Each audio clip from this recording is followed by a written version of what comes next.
and bam, we are recording. So could I introduce you tonight? And Adam? Oh, yeah, but please do. Hey guys, so it is the first day of August. How exciting is that? The summer has just flown by. And we are the virtual book club working with the law. This is round 2 of this book. And tonight's chapter is chapter 7. And that is the law of, I believe, compensation. Is that correct? Correct. All right. So we have Chris Drabenstrott to lead us in that discussion and Adam Holzworth. And I'm really excited about all the goods you guys are going to be delivering tonight, because talk about some compensation manifestors. These two here are king and queen. So guys, the show is yours. Well, Everybody kiss the ring.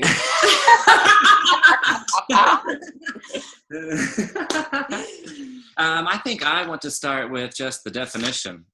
Don't give page numbers because we're on the wrong version. Okay, good. So I'm just going to read what this fun book says is, the meaning of compensation is equal return for which is given. It means a balance of that quality or service that is extended to another.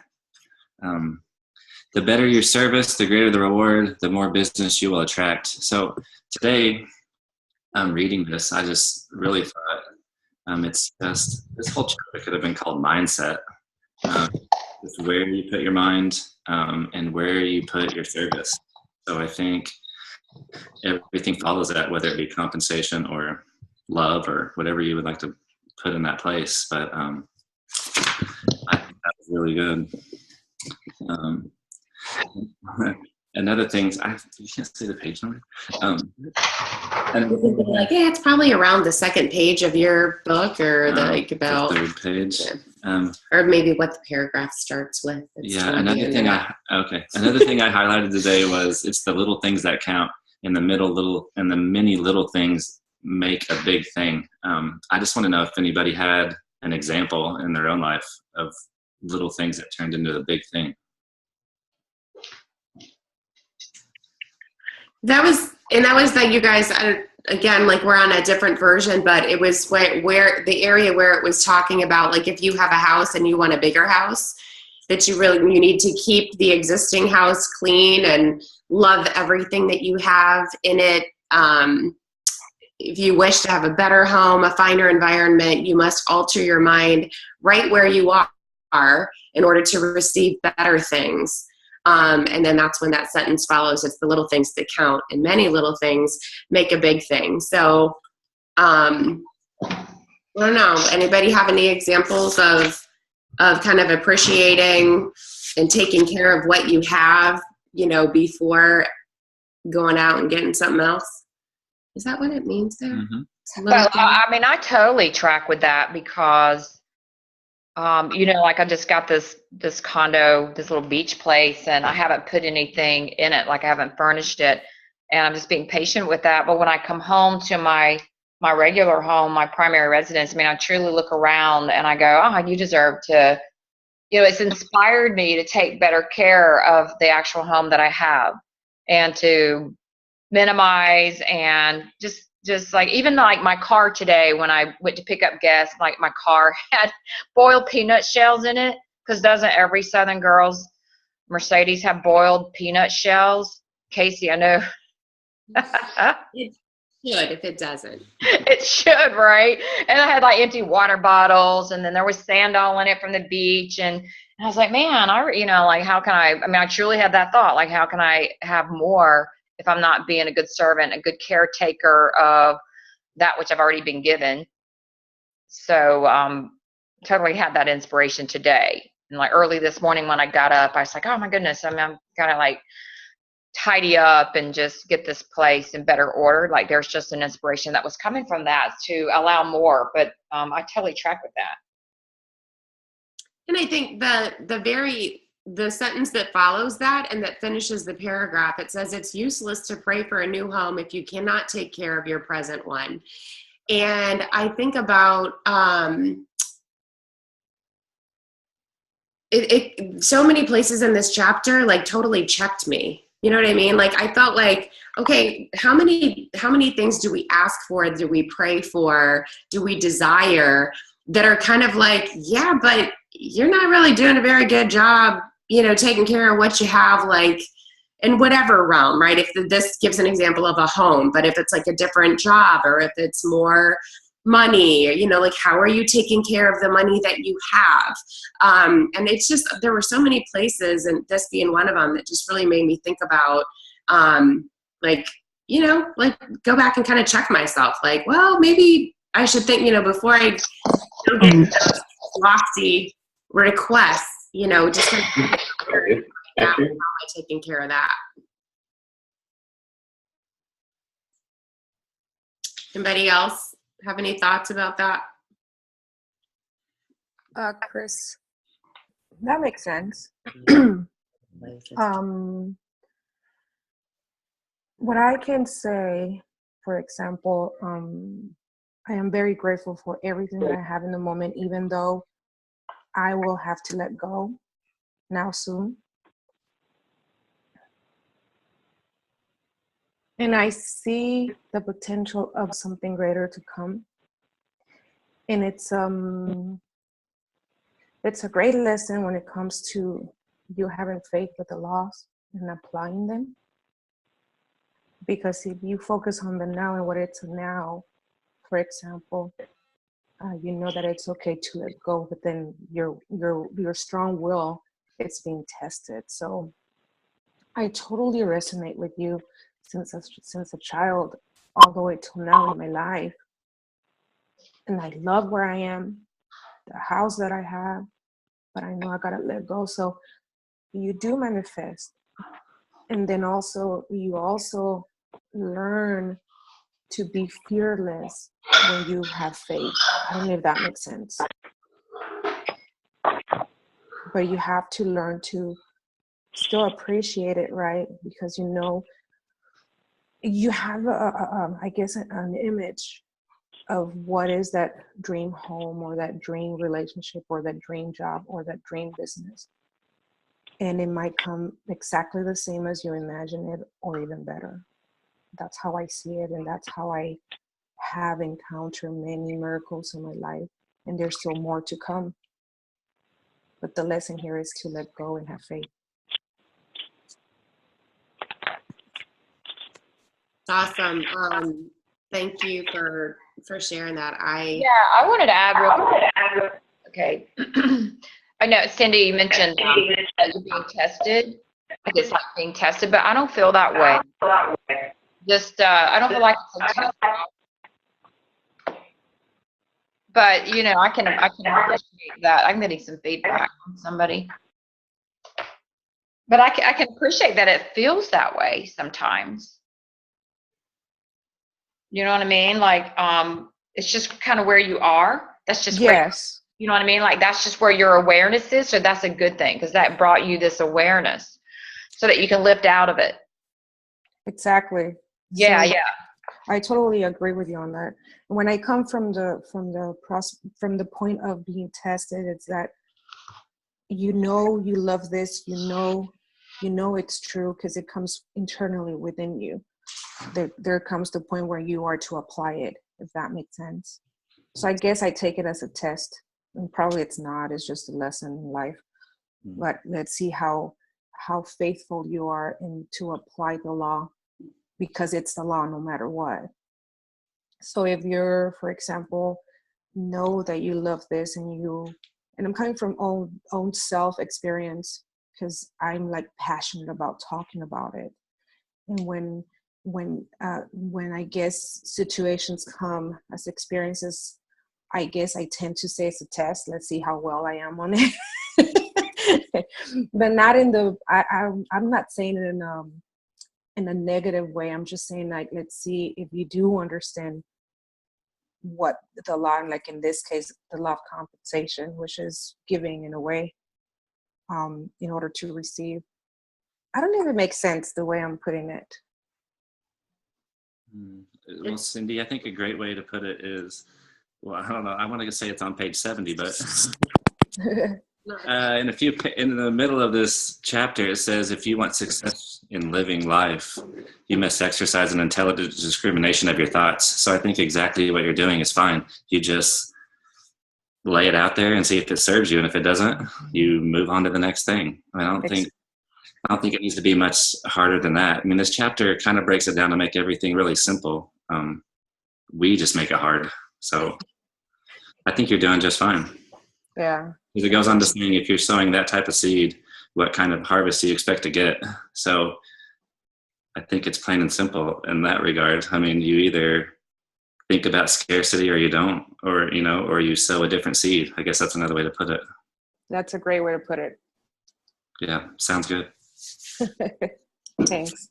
And I love that it says, like, when I started reading this, probably the first time and the second round, like I just automatically thought the law of compensation is going to be about money, primarily. And it's like I continued to see how, if you go back to the definition that Adam kicked off the call, the compensation means equal return for that which is given. And that's it, like an equal return. And think of all the ways that we can get a return.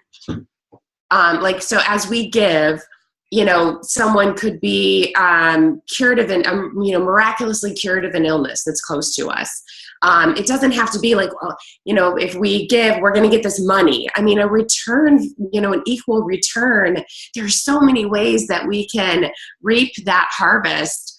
And I just love that where it says all things in your life will commence to improve as the direct result of your improved thinking. So it's back to that mindset comment that Adam made in the beginning, that this chapter just could have been called mindset. Because it's not just about material things and money and advancement. It's all things in your life will improve as a result of improved thinking. And so I had a good time kind of rereading this with that in mind, as far as compensation is so much broader than just, show me the money.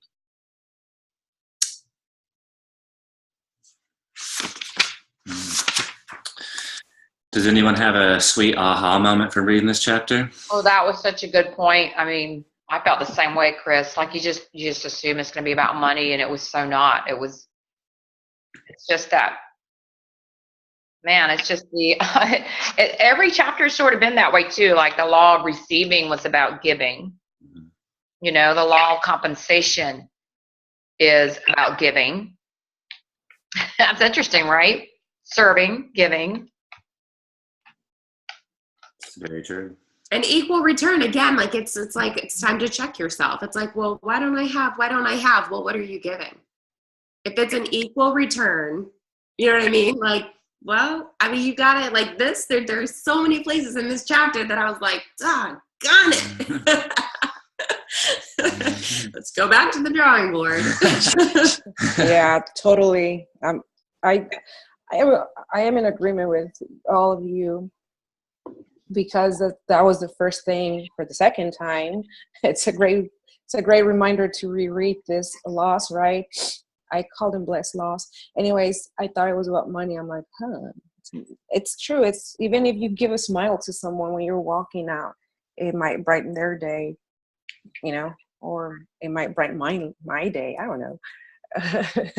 But then if we take it literally, as Adam said right now, is how you take it. It's if you're going to allow your mind to take it deeper, like I always do, is reverse engineer everything, then I go crazy because there's spider webs then in my brain. So if you just keep it simple, and it is what it is as the chapter is putting it out there, then it is. Now, I'm not going to get into that because then I'm going to reverse engineer that. It's simple. Yes, keep it simple.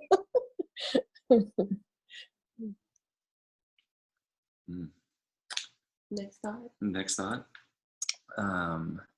Well, let's look at what I highlighted in this book.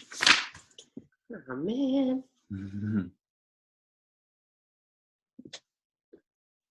I think a great thing at the end of one paragraph says, the law helps those who help themselves. This is where I keep saying that this thing is easy. And like Belinda said when we started, I don't know how I make this stuff become easy. I think I just live it.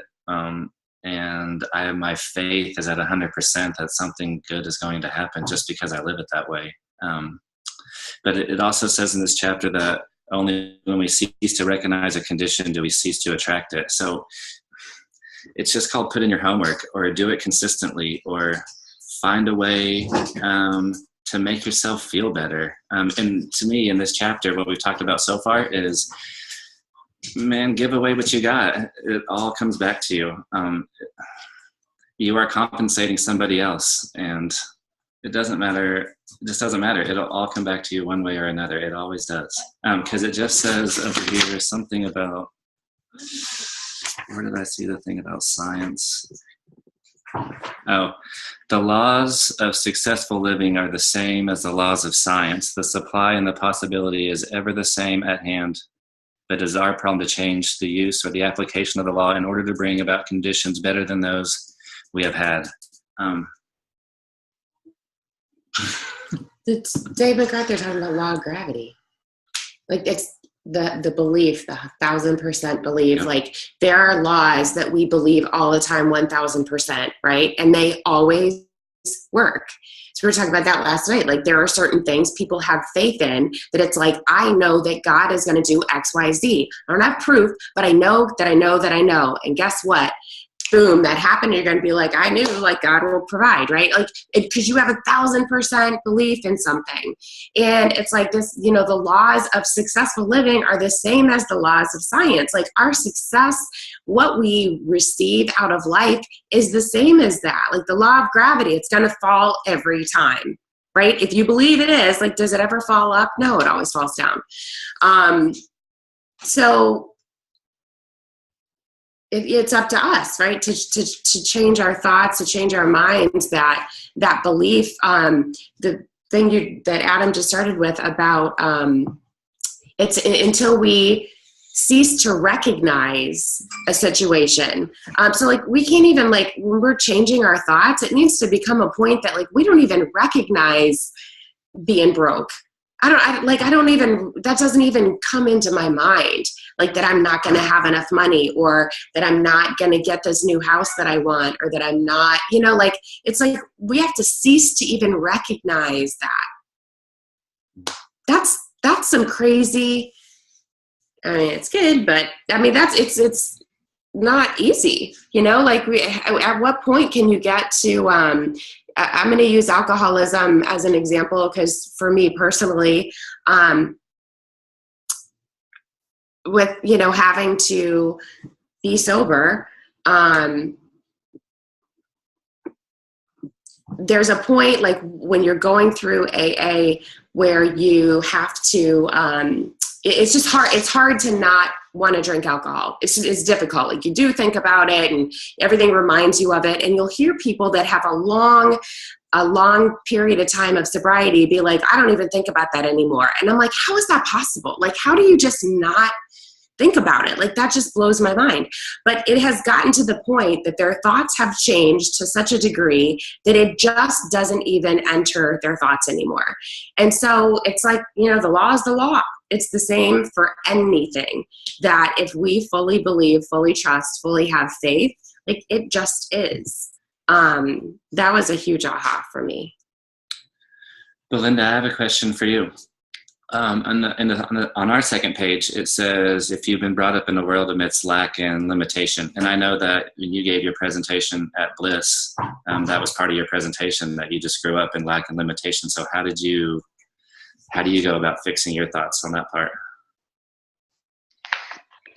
Because there's that's already in you, like, even as a child, that there's more abundance. It's like this innate knowing that something wasn't right. Like, it just none of it made sense to me. So I was always striving, like, well, why can't I do this? because sometimes that ignorance is bliss, because your mind's not getting in the way and telling you you can't do something, that you were born for something greater, that it is okay. But truly, one thing that the book does talk about with the law of compensation is like doing the very, very best that you can at whatever you do and taking care of whatever you have already and honoring that. And so I think growing up in that environment where we're just poor and there was always lack, one thing that we did do is we performed at our best, and we took care. We were good servants of what we had been given. And so I just think you have this combination of if you grow up that way, that's a good trait.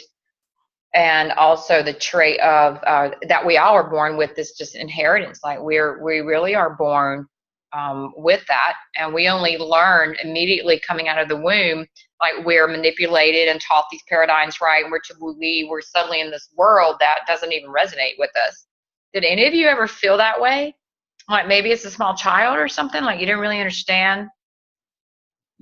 I just grew up with a dad who just said we were going to be poor and you're going to have 3 jobs and just how life's going to be. I mean, there was no thinking outside the box at my house. So, was there ever a part of you that just said, oh no, or you just accepted that? Like, was there some part of you at some point that said, nah, there's got to be the other way? Because you look around, people are doing it every day, another way, an easier way. I mean, I just always thought that I wasn't meant, I'm agreeing with you, I wasn't meant to live. Right. But this is why I think I've manifested this group and you guys and everything else. I mean, it's just, like it says in the last sentence of that paragraph, once you have changed your vision, you change your conditions. So I don't, right.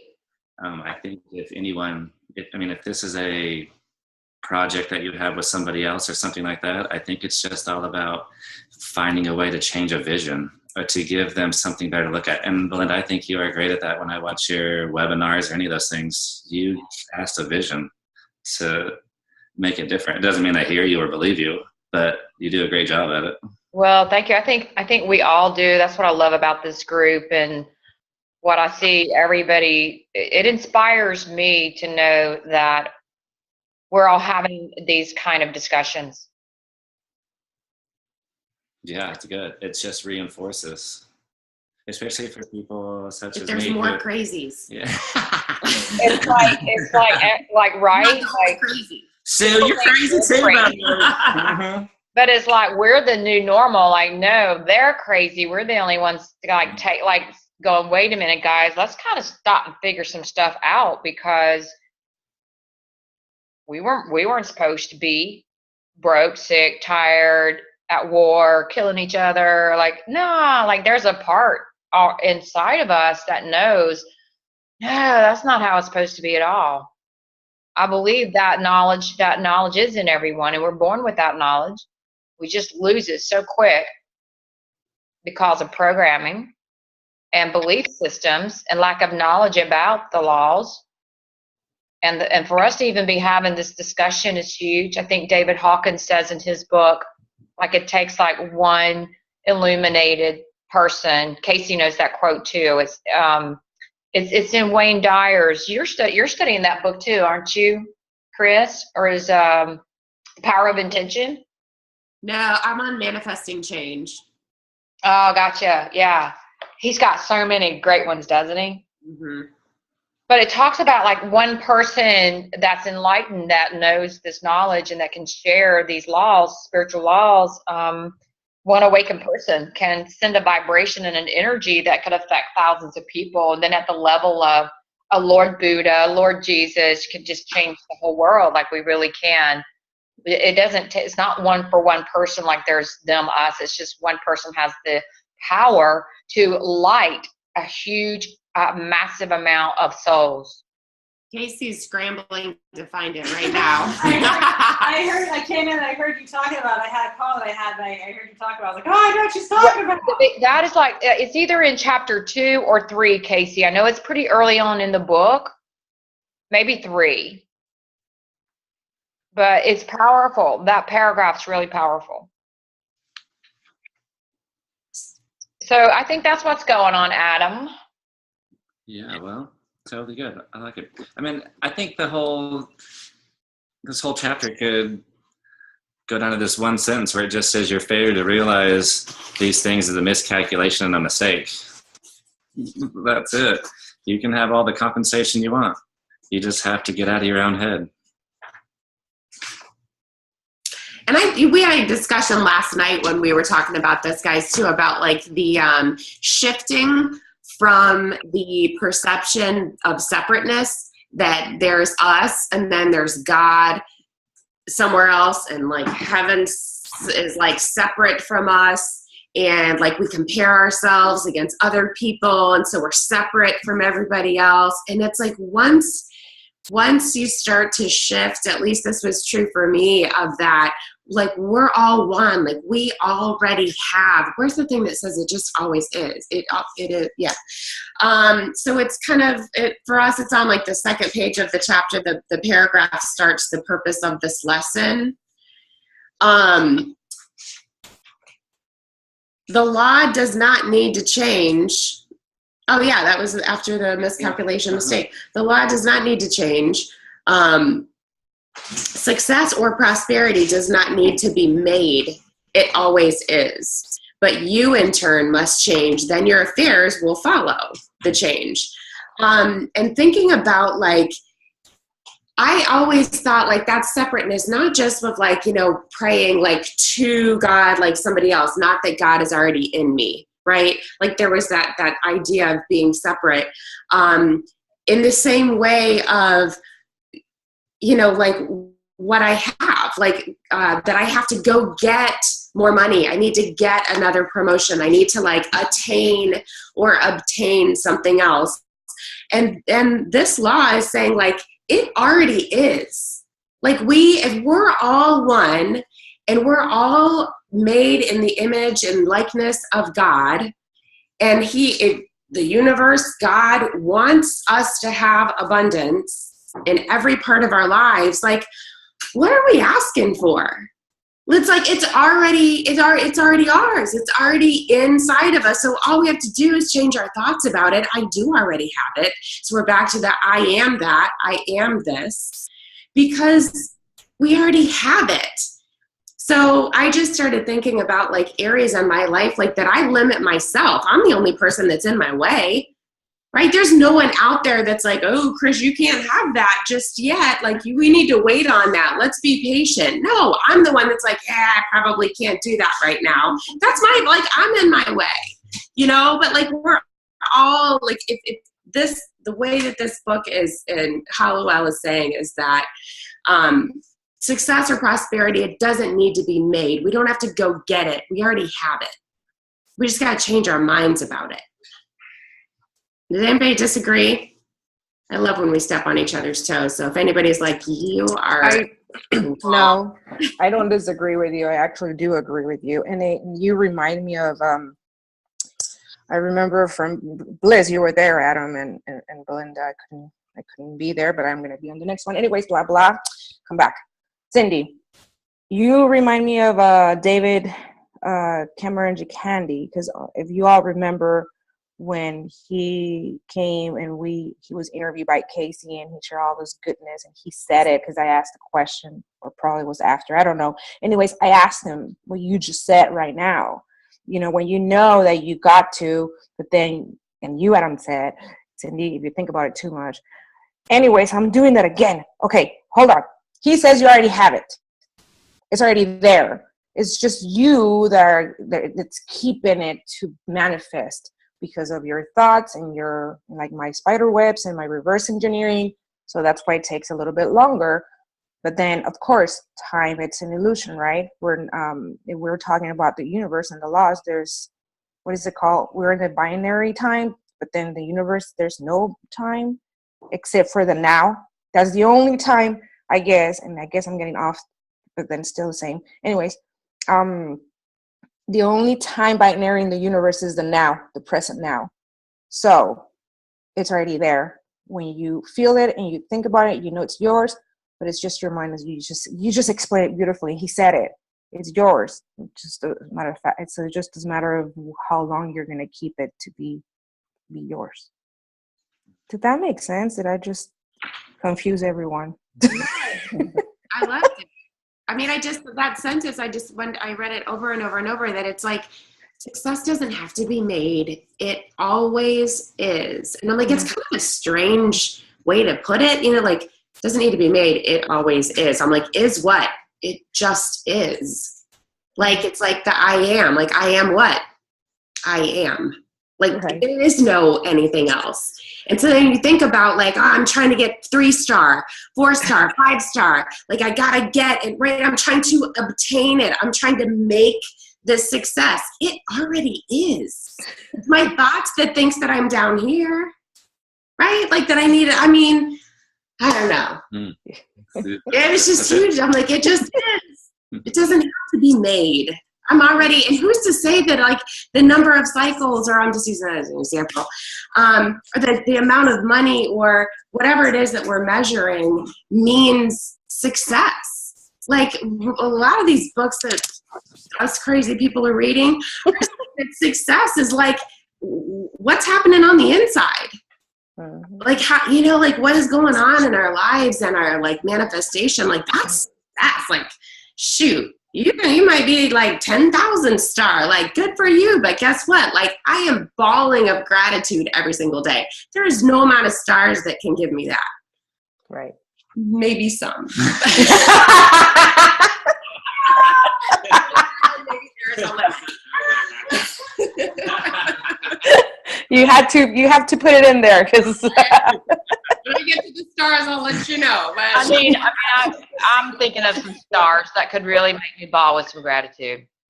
yes. I'm just saying, but I know Linda, I'm just saying, that's a good one though. But I get you, because you got to have that gratitude first. The gratitude for just being and existing and loving and being connected to source.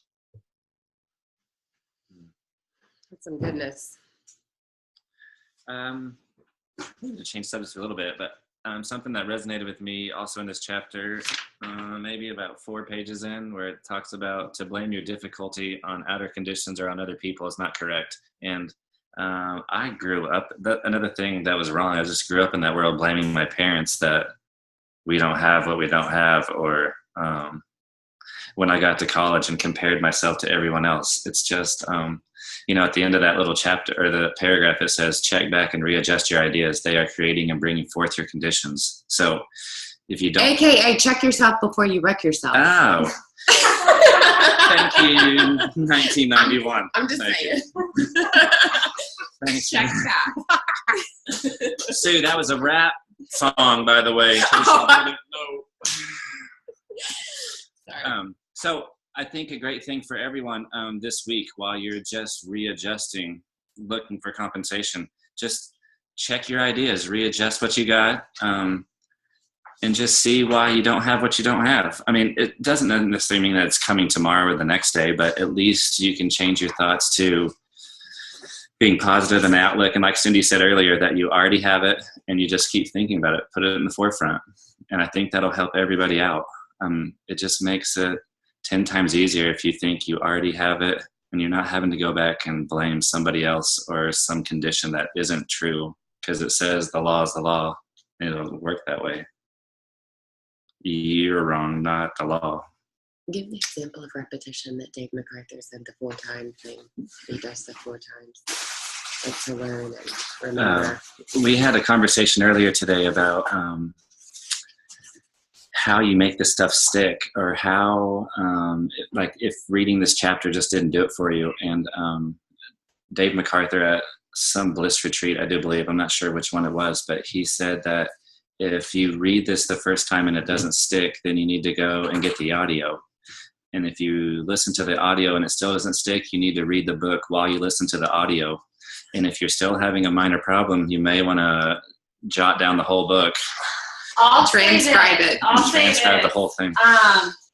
Because, like, when I heard, like, Dave say that, like, I really did take that to heart. And now any book that I'm, like, obsessed with, I have it on audio. I have it on, and this, so I can make my notes. So I have, like, you have to have it. And then 2, I've actually transcribed books too, to where you listen to it and then you like write it down and you pause. And then what happens when you're trying to take notes, it's like, wait, slow down, right? When you take notes, and sometimes we're not focusing.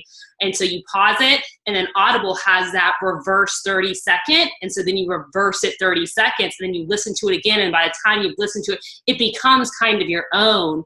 And that's Dave's whole thing, is you want these thoughts in a sense, because they're law, they're God, to become your own, to where it's just an automatic, oh no, I believe this too. Like, this is my own thought. So I second and third and fourth that. Yeah. And we did find it.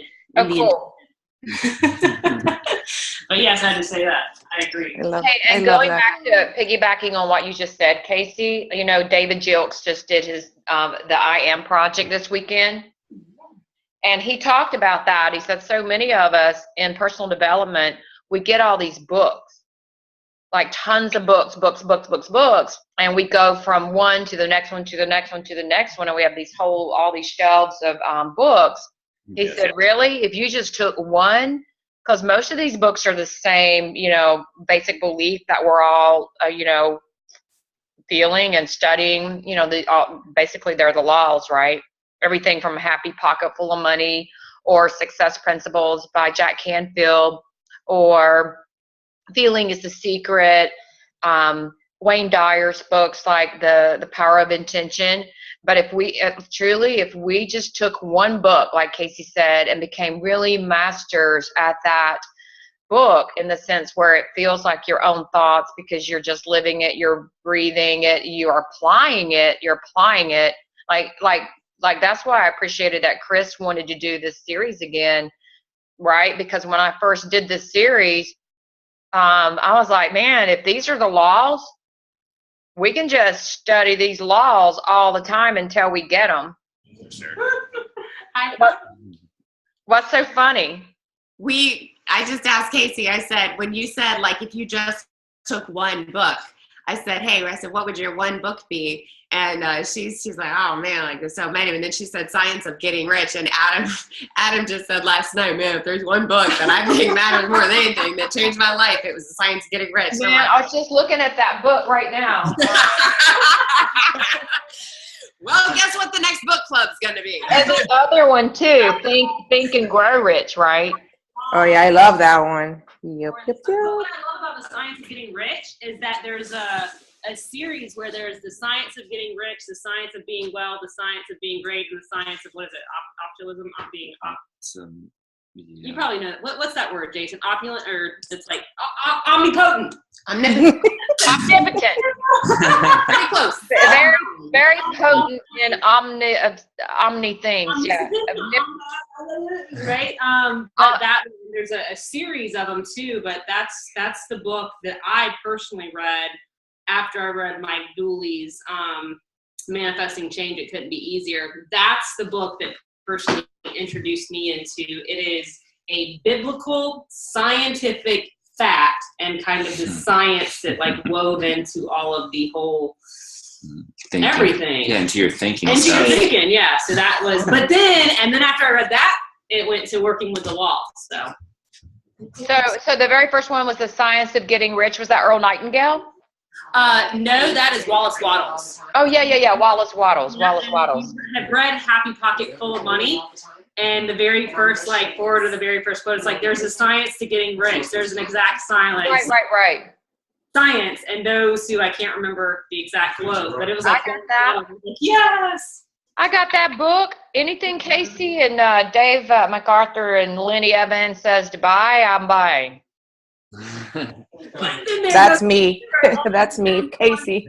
And I'm studying it. But you could just live in these books. You really could, if you just apply it. We just looked up. Sorry. I digress for a second because the friend of mine, Nate. Everybody say hi to Nate. Hey.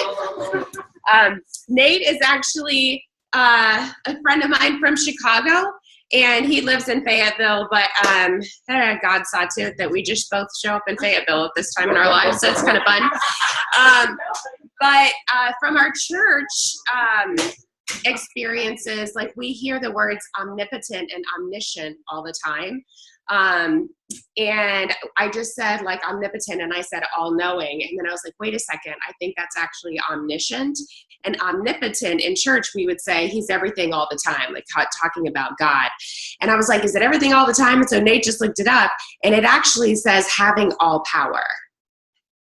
All power.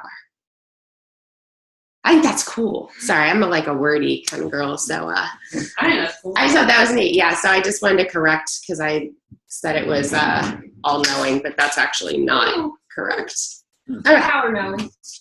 Okay. Moving on. It's motto. Sidebar. And I want you to meet Nate. What else?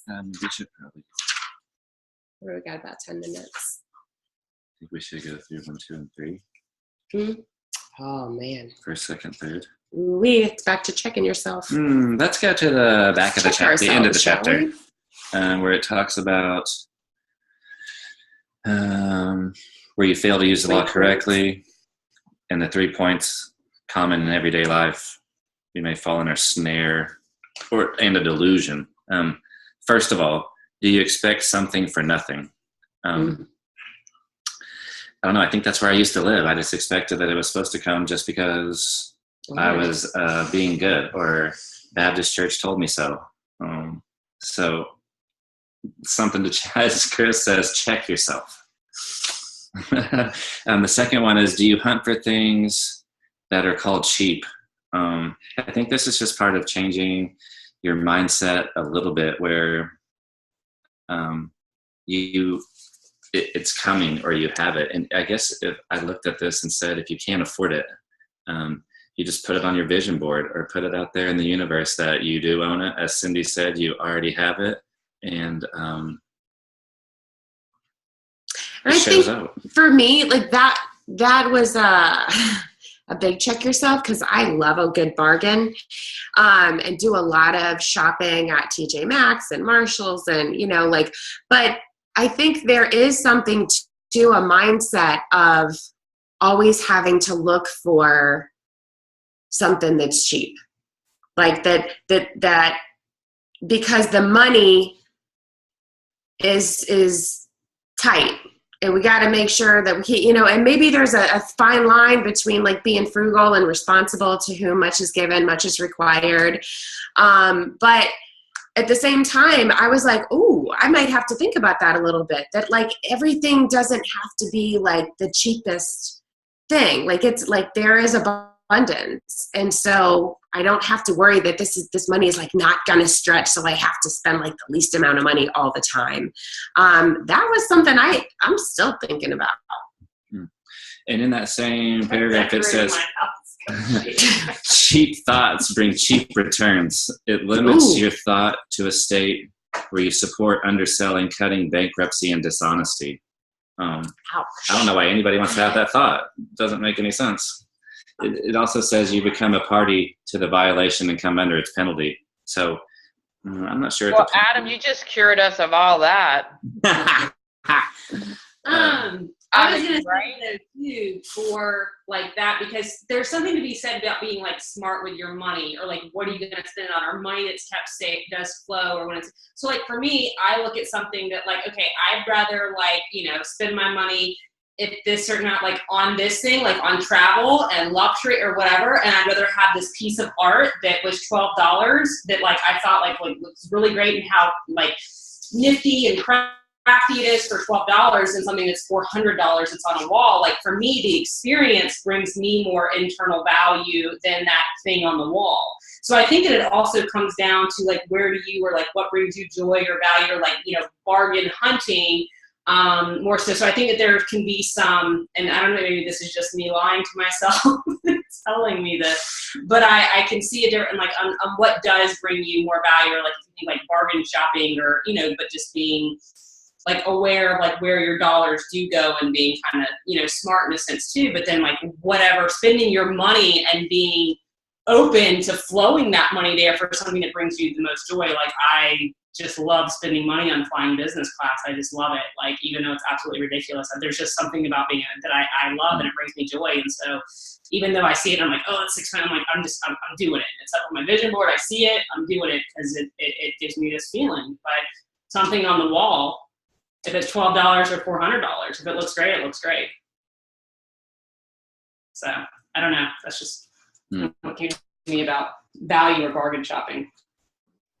I love what you shared, Casey, because I'm more comfortable now, as you said, versus it's too much or, oh, it's too less. So being okay with it, it's kind of like what Adam says.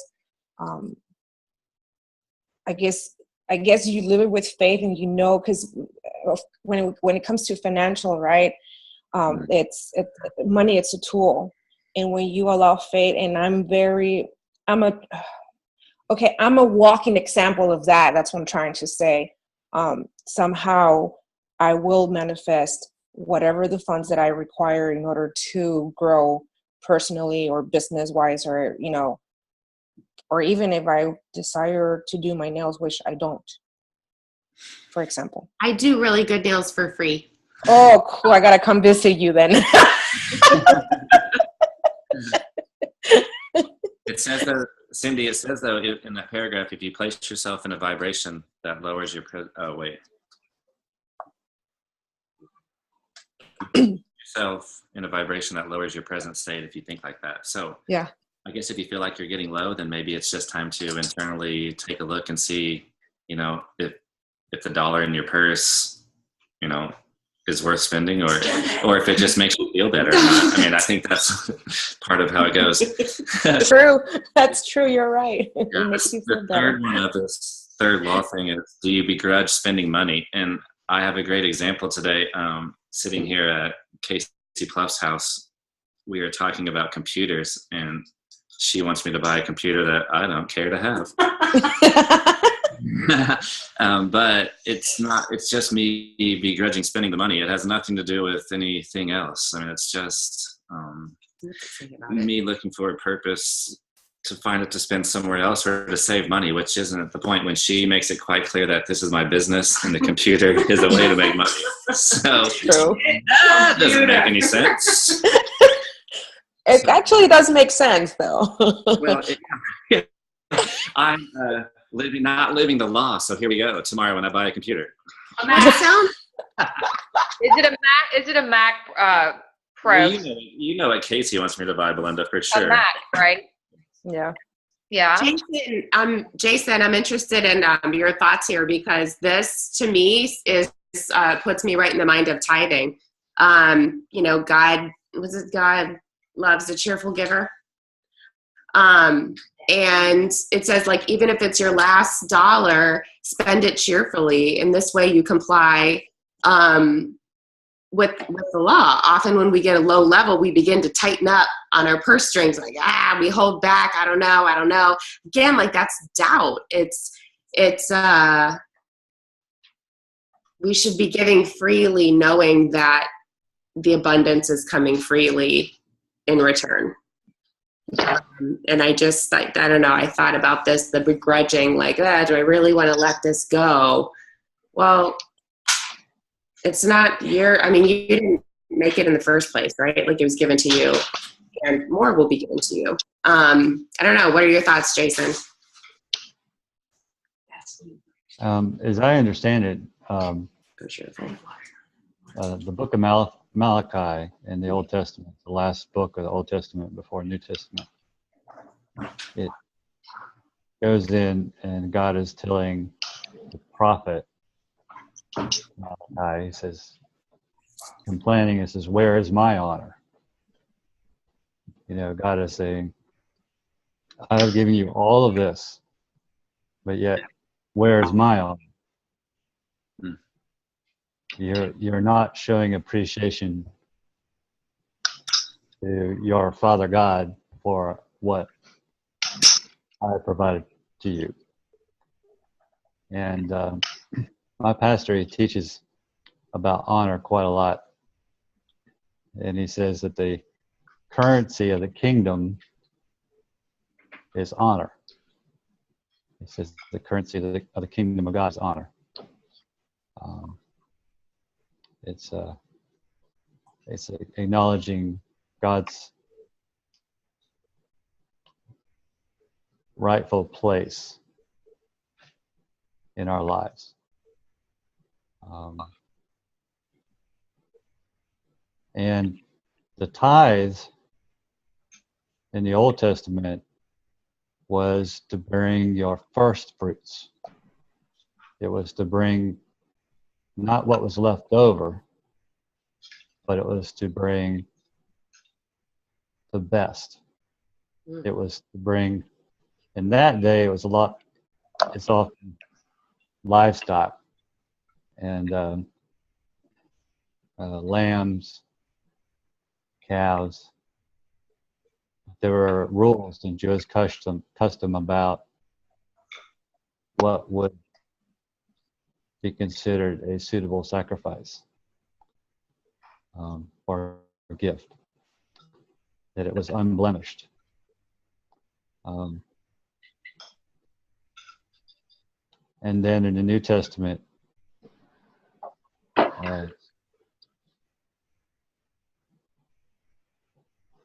there is the example of Christ, who is also called the Lamb of God.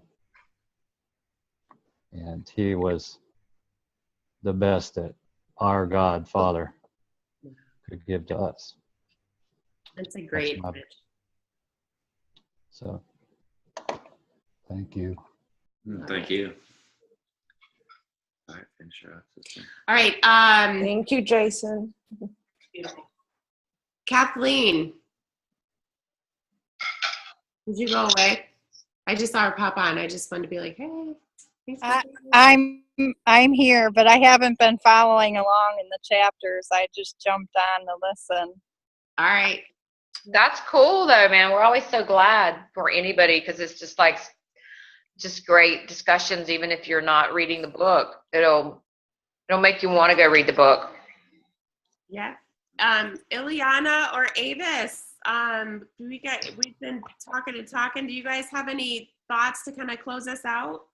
The one you talked about before about spending and be a little worried about the money. I hear recently, if you think it like investment, that's gonna be better.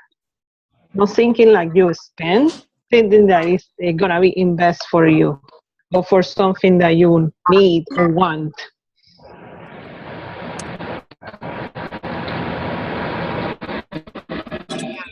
Anybody else, Sue? I want to check. Linda? Yeah, I'd like to say something. I think a lot of it really has to do with your heart spirit. And when you're giving from your heart, truly giving from your heart, you're not really expecting anything in return. You know, it's just a generous giving. And suddenly it flows back to you over and over again. Because it's not something that you're focused on. You're not giving to get. You're giving out of love. You're giving out of devotion. You're giving out of respect. You're giving everything that you can give to something, to someone, and that's the joy that you receive, is the giving. And to receive it, it does come, but it's not something that you have to expect. But the blessings are there. You know what's so awesome is that it's equal. Like the law says that that's what it means. The law of compensation is equal return for what you give. So if you're a big giver, like, oh my God, you're going to get so much stuff. You know, like it's just so good. And Sue, if I remember correctly, Gandhi said that if you give that way, there's nothing wrong with expecting something in return. But if you give in a different light, then that is not the way it works. But never expect it from the same source that you give. So expect for just as much abundance to come back to you. So like David Gandhi said, you expect cake, then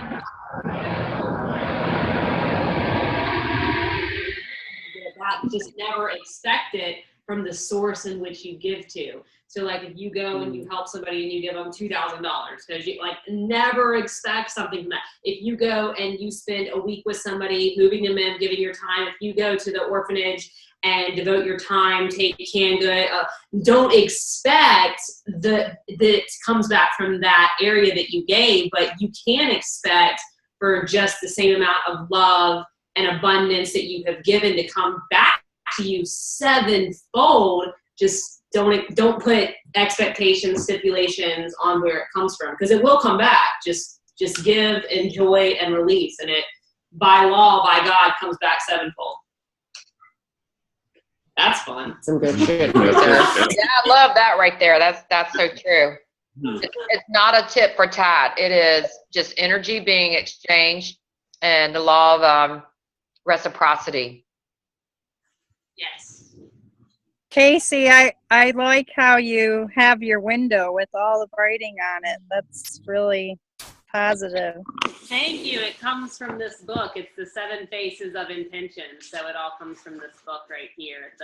And I'll just say, so everything that he says, and Belinda and I, she has them down now too, but so to look at everything that you put your intention on, that it's kind, loving, it has abundance, it's beautiful. You can be receptive with it, be creative, and be expanding with it. And of course, just love, and then you expect it to come. So that's in the book. He said to write it everywhere in your house. So I figured, why not? On the windows. I'll do it. You want to close this out on this? No, y'all go ahead. I'll close it out. Can you tell the name of the book again? Sorry. Oh, yeah, it's right here. It's The Power of Intention by Wayne Dyer. Thank you. And another, Add another one to your add list. that to your list, Belinda. I'm working on that one right now, actually, and I have the Audible and the book, and I'm doing exactly kind of like Casey just described. I just have to keep backing it up, like every 30 seconds, and making sure that I think through, because Wayne Dyer is so prolific that every word, every sentence he writes is so powerful.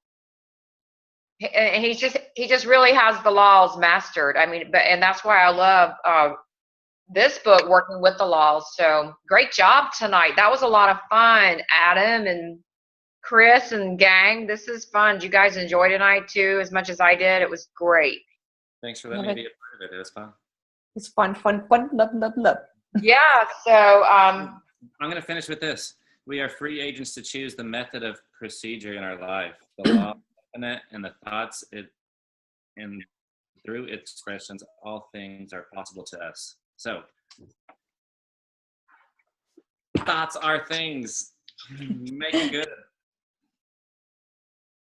Every time we choose a good thought, we make a good investment. And Ileana, you just said that, it's about making an investment, and there it is. Every time we choose a good thought, we make a good investment. True. It's an investment versus spending. Who's facilitating? I know you guys are like chomping at the bit to be like me. We know next week will be. Yep, it is. Next week we're in celebration, so the following week, which would be the 6th, 7th, 8th, like the 15th or something. Let's see. And it's the 15th of August. Law of non-resistance. I think. Hey, that's Casey, because when I first started hanging out around with Casey, she goes, Eleanor. I'm like, what are you? What's this crazy girl talking about? What is LNR? And it's like, you're breaking the law. You're breaking the law. You just turned her back to us on that one. I love it though, because you brought that, like, now I'm that person, right? Going out with spending my time with my friends, hiking, whatever. I'm like, oh, we're breaking the law. I love that. True. That's fabulous. I love that, Eleanor. I say we all take responsibility for LNRing it this next time, August 15th, and everybody show up, and we're all going to give input to the law of non-resistance. Wouldn't that be fun? Yes, totally. Super fun. And guys, if you don't have the book and you want to study that, you can actually Google Working with the Law, and there's a transcript of a session that Marianne Williamson and Bob Proctor did of a work study of this book, Working with the Law. And they did a whole thing on this, and you can actually go read their transcript and find this particular chapter. And it's where they've pointed out things about this chapter. So it's kind of fun to check that book out too. You can just Google that. So if we Google Working with the Law and like Marianne Williamson or something. Yeah, it was Bob Proctor and Marianne Williamson doing a book discussion on this book. It's pretty cool. I would love to see what they got to say. I love them both. That's a bunch of baloney. What? Bob Proctor. Hey, Eliana, did you have another question? No, I'm gonna add that I read the book by audiobook in YouTube. That you can find it for free too. Yes, yeah, you sure can. Oh yeah, that's true. I do love Audible though, because as Casey said, you can transcribe. Here we are, like we're looking for it. Here's these broke thoughts, right? Law of compensation. We're going to end with free. Let's just.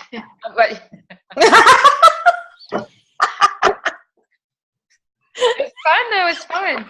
It's an investment, remember? Love you guys. Cannot wait to see anyone that's going to be in Vegas in several days. Yay. We'll see everybody in 2 weeks. Yep, I'm Can't wait to hug. Can't wait to hug you all. Okay. Great job. Thanks, everybody. Bye. Thank you. Great. Bye. Question. Good night, everyone. Bye.